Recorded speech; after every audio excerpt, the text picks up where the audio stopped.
Do you have a hard time planning, living with intention, and being present in your day-to-day life? Did you know that planning and alignment with the moon cycles is a ritual for the modern-day woman to reconnect to nature and to their own intuition? I personally plan every single month, almost every week, honestly, around the moon cycles to help me feel connected and intuitive with my planning. If you've ever wanted to know how to plan alongside the moon cycles, this interview is for you to watch. Today, I have Tanya Saunders on How to Manage Time, Ask the Expert interview series. Tanya helps women with guided self-care rituals to reconnect to their bodies and get closer to manifesting what they want in their life. I hope you enjoy today's interview as much as I did, and hit the like button below if you are excited to watch this interview. Awesome. Thank you so much for coming today, Tanya. I am so excited to have you on the show. I would love for you to share with us a little bit about you and what you do in your business.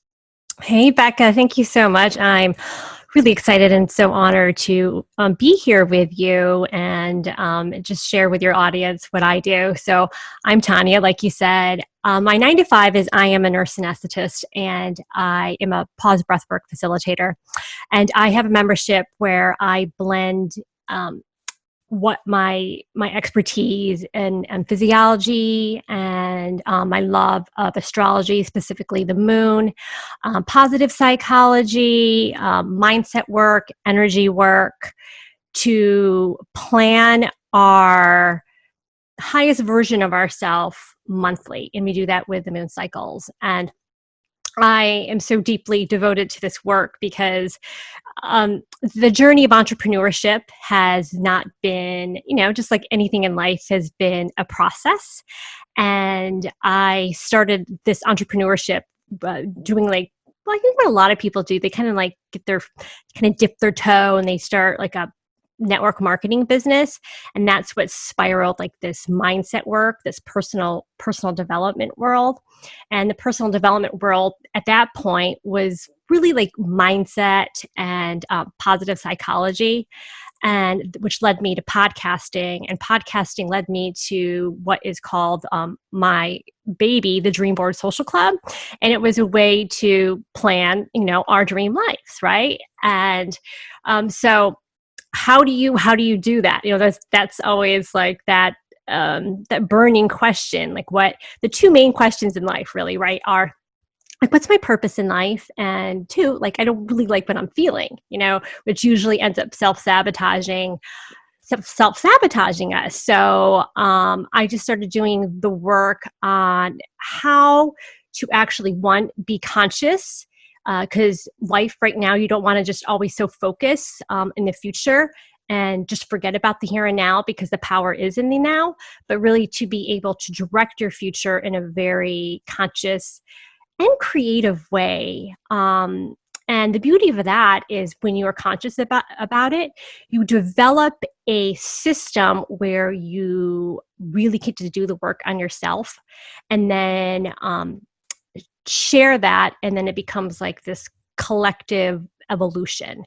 And so I've kind of just divvied it in a couple things, and that's what led me, a lot of things in between, to what I do now. But really the meat in the middle was I thought about life coaching, and I was in self-coaching scholars with Brooke Castillo for the positive psychology part for 6 months. And I wanted to do it, but then like something intuitively didn't feel right. And so I was just trying to figure out that gap, that disconnect, and did that for a little bit. And then I somehow came across Sam Skelly, who is a Hungry for Happiness emotional eating life coach. And that part that started that fire, that intuitive, that's the next step. And I almost did that. And then she came up with a certification for breath work. And that to me was like, no logic, right? Like, why am I doing this? I have a really, really good career already. But the issue is when you actually follow your intuition, logic and intuition don't coexist. So you only go with your intuition. And I started with breath work, and breath work has been the radical shift in my entrepreneurship, because that began this true, deep understanding of energy, which is our emotions. Our emotions are, as we know, energies in motion, and those will always drive our actions, and our actions will always produce the results in life. And why we want to time manage is we want certain results in life, and that is why I. That started to really, I knew intuitively this was like it. This was like it. It was like breath work was like the consciousness part that I needed, and the presence to be in the here and now, and then to push forward in life with what you want, but it had to be so connected to your desires, and your desires are your intuitive core desires. So that's how I got started with that. And then masculine and feminine energy, which was a huge part of now studying the emotions, has been, again, another radical shift of how I got to where I am now, because as we know, these emotions, well, we're all masculine, feminine energy. A man has a masculine and feminine energy. And feminine is just all our energy. It's just all our emotions, the ups and the downs, the tsunami and the calm, everything, right? And then the masculine is the actual container, how to be able to have the freedom to move these emotions, but needing the container to feel safe. And that is where I was like, this makes so much sense to use the moon to be able to structure time management, understanding how to go after your dreams, your desires, your broken down to intentions, because we cycle as women, and then to be able to align our cycles, our emotions with the phases of the moon 28 days being the structure, the masculine, was a no-brainer, as far as how to make it actually work. And not just to mention the beautiful, beautiful wisdom of astrology. Yeah. And I just want to say that your journey of entrepreneurship, and even before I'm sure you got into entrepreneurship, it's all about listening to your intuition and letting all of the external stuff guide you, and being able to listen, right? It's all about listening and just going with the motions. And so I just want to say that your journey is so beautiful, and thanks so much for sharing it. I think it's so important, because a lot of us think that, our first idea is the idea and we have to go with it. Everything's important and urgent and scary and high stakes. And it's a really important, that's totally similar to what happened in my journey as well. So and I'm so into astrology as well, and it's just so amazing. Isn't it nuts? So talk about intuition, right? Like when it lights you up, and then follow it, because then that is just another piece of being divinely guided, So as far as time management and plan, you can have so many plans. But there's obviously going to be a lot of resistance along the way with just circumstances in life, and not to mention our own ups and downs of our emotions.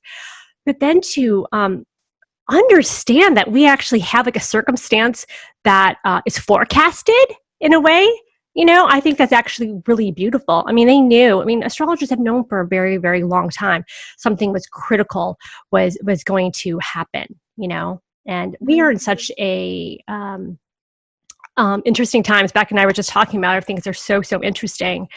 But I truly believe that this is a moment in time now where it's really, really important to understand how you want to plan forward, how you want to be to plan forward.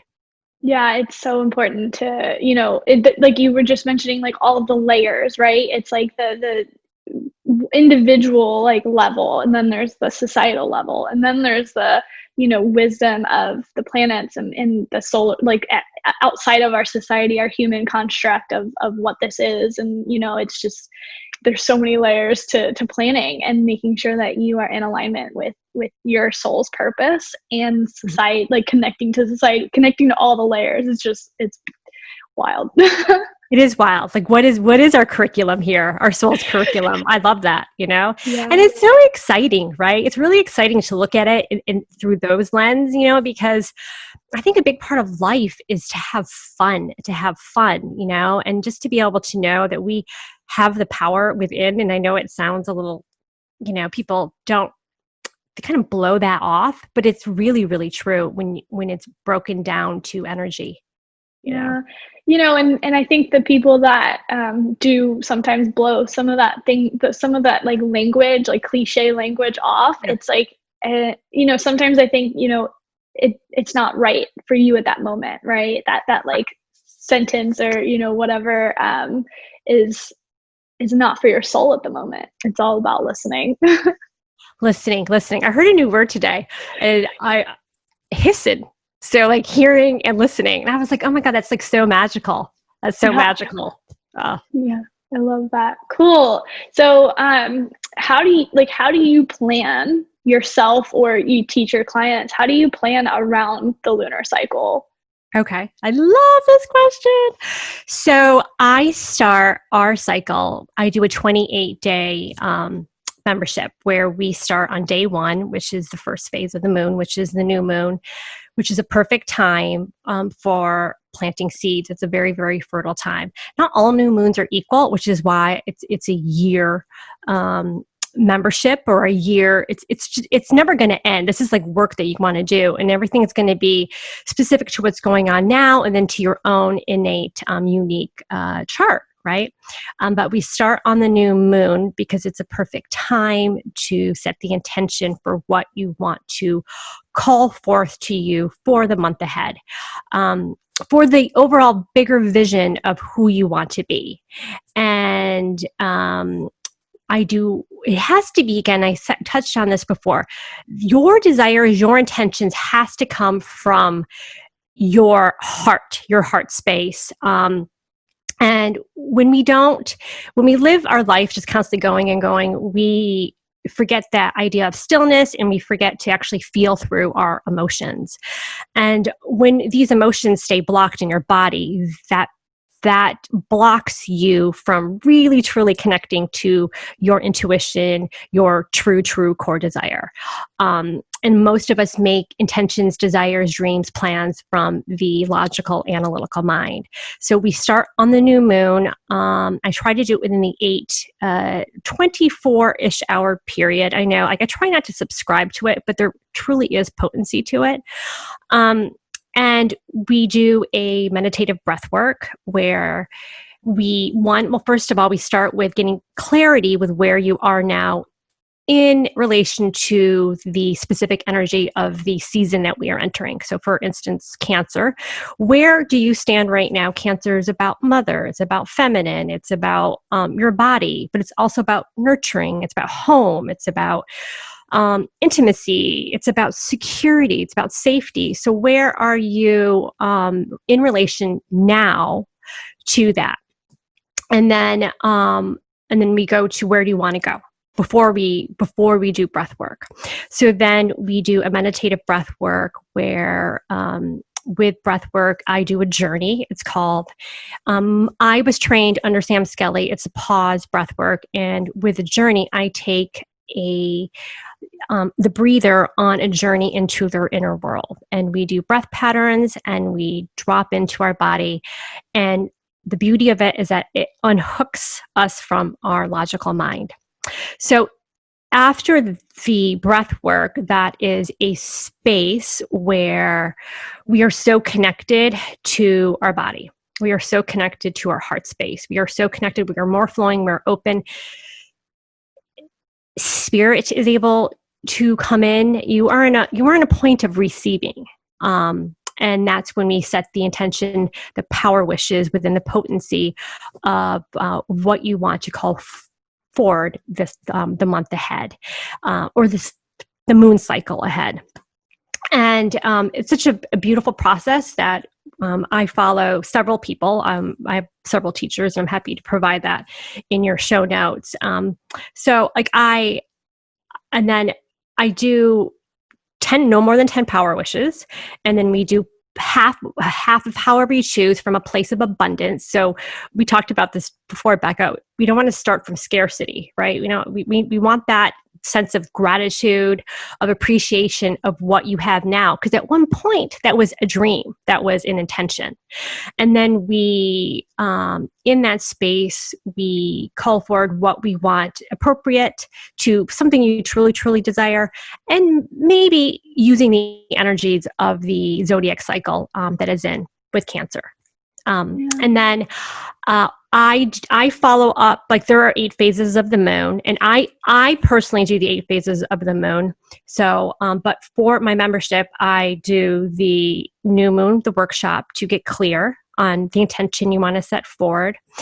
I do the first quarter waxing moon, which is when the sun and moon are square to each other. So there's the obstacles. It's an aspect of how it is in astrology where it's not harmonious to say. So it becomes a way for me to coach, the people who had been in that membership that month, how they were doing in relation to their intention. So they come out with 10 intentions, right? And then through the 0 to 2.5, 4-ish days, depending on how the moon is, they get clear on the 1. And then on the first quarter waxing moon, as the moon's getting light, that point, it's a little bit refinement really at that point of releasing, like, what's that obstacle? Everybody's really excited when they met that intention. Life comes, it hits you. Maybe there's a different angle you can go to it, like don't lose hope. And then we get to the full moon, and the full moon is a time for, yay, celebration. Maybe you did manifest, always celebrating the actual unfolding. And then also looking in and releasing limiting beliefs that perhaps have been holding you back, right? So it's another time of introspection. And then from the full moon to the new moon, this is as the moon now is beginning to lose the light of the sun, and this is more inward energy. And I then do a call during the third quarter waning moon, again when the moon and sun are not at a harmonious angle, and releasing limiting beliefs, and knowing that they're still within the limiting beliefs and obstacle. There is an opportunity to be very intentional about manifesting if you haven't already. And then we essentially start the new cycle again. And it's just such a beautiful way, because as we cycle, we're not always in push mode, and there's times that are appropriate to just going inwards and relaxing. And just having the ability through the cycle of 28 days to know, to visualize and to really, this is the idea that has to be so connected to your core desire, because it needs to sustain the journey, right? Because if it's not, it's hard to sustain that if it's not so connected to you, because there's always going to be, it's abundance, right? The universe likes to throw you something really sophisticated and seductive, and you want to go that way. Unless you're really tied to your intention, you'll know what to do. Yeah, and 2 things that came up. Thank you so much for explaining all of that. I think it's really powerful to be able to go through the natural cycles, even just in a woman's body, but like we talk about like the layers of outside of us as well. And one of the things that I think is not really talked about a lot, which I would love your take on, is actually, what if you set a goal for 28 days, your intention and all of these things, and, by the full moon, or like, between the full moon and the new moon, what if that goal is not for you? That's a really not talked about thing. I think there's a fine line of shiny object syndrome where we're just jumping from thing to thing. But then what if you set this intention, you have all the energy and motivation, you think that it's truly from your heart, and then it's just not. What would you say in that case? Well, I would say, one, really reflect on, is it really something you truly, truly, truly desire? Maybe you want to carry it into the next moon cycle. Maybe it was, part of it, not all, seeds that are planted are meant to be beautifully grown crops, and it's like this whole, it's the idea of over time that it'll begin to evolve. So for instance, in Aries was, I've been doing this strictly now this is my 4th month coming into like my membership, and Aries was very initiative, right? Really beginning, new beginnings and warrior-like activity. And I was warrior mode getting my membership going. And I 100% did that. I did that. And it was not easy, right? And then Taurus was just like, really getting grounded, right? And really just becoming practical. And my intention that month was to spend time getting rooted with my family, being outdoors in nature. And I did a garden with my children, right? That end of that Taurus cycle, I had it in place, but it wasn't complete yet. Guess what? I picked my first tomato yesterday after the Taurus cycle. You know what I mean? Like, it happens like after. So I think it's like the rigidity you put to it and the resilience that you come with it. It's like, I like to say it's not about the actual achievement of the actual intention and goal. It's the evolution. And this is really, really important. I'm really glad you brought this up, because to me, it's the process of who you are being. If the actual intention in life is the evolution to your higher self, that's always going to manifest. That'll manifest every single month if that is the actual intention. Will it always be the shiny object that you wanted? No, let's just be realistic. But I think it's always going to be a step closer, or it's always going to be, if it's tied to your intuition, tied to the next path, the next step. Just like we said, how we started our business, or anything. Like I started my network marketing business. Was that my number one entrepreneurship? No, but I'm still tied to it. But that wasn't it. But guess what? That was like the launch pad into this overall continuing pushing towards this. And there was another word, I hate that word, right? Or a lot of people, the journey. But it's a process, an evolution of who you are. The curriculum. We're always on a curriculum. It's never going to end. We're never like woke, right? Like after like start personal development, I'm woke. My coach says that. I love my coach because she's like so funny. I'm woke. No, that's not true. It's always something else that we're waking to. So it's probably not a great answer because people just want yes or no or black and white, but that's not life. It's always a reflection on yourself. Did you really, really put everything behind that? Did you do all the action? Did you say? And I what I like about this so much is that regardless if there's an intention or not, which obviously for you and for anybody, I hope that there is, but because you're actually conscious to what you are calling in ushering in that month, it becomes just this novel distinction of a time of your life. So you are truly, truly conscious of like what you are doing. Yeah. Yeah, I think it's so important to remember that it is, like you said, like part of the curriculum. Like you have to go through the thing that you set an intention, and if it doesn't manifest, like it's okay to let it go. It's okay to take, like I always find, like personally, right, like I put my claws into something and I hold on to it, and that's when we suffer. And that's when the intention and goal, you don't give it space to flourish on its own, and that's part of the learning process for me personally, and like a lot of us, is to like set the intention and do what you need to do in terms of like action and planning and things. But then you also have to like let your tomato plant have water and sun and just take a step back, right? Yeah. There's that idea of not being attached to the outcome, because then when you're so attached to the outcome, the energy that you're putting forward is very much vibing with what you are so-called calling in.